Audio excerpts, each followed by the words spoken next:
کوسه زرین مرا بگو شما بعد بگویم آفرین جانم به لب رسید و پایهایم رسید به گور در زندگی تو مرده دل از آبیش مجبور قضا بکو رفته رو بر جای کجای تو روی با آن جانمون پای زدی تو در دلم افسد تقی افغان ابهای دادگی تو جا شد یاری بدگمان صدای قلبی تو گپای دروغی تو آن دلی سنگی تو گریه دروغی تو میمیرم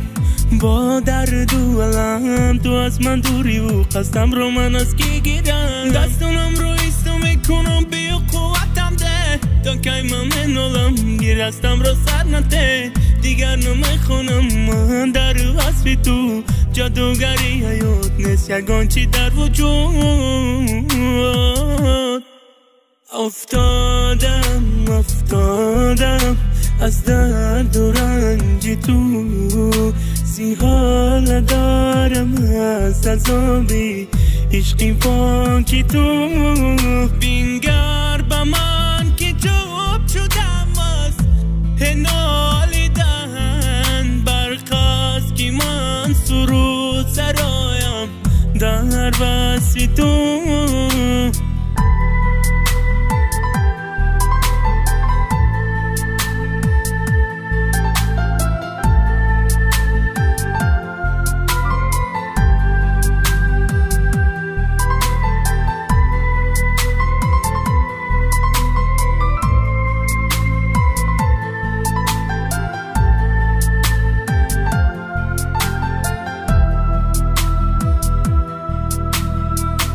حیاتم دور بیشه و نمیخواهم تو را از من تو بیرفتی نخواهم ده وفا دلم را شکستی عقلم را بردی ایاری به وفا تو مرا سوزاندی با یادی گذشتم میسوزندی دلم با یادی خنده هات میگرید چشمانم صدای گریان به گوشم آهنگ است با یادی نگاهت گریان از چشمانم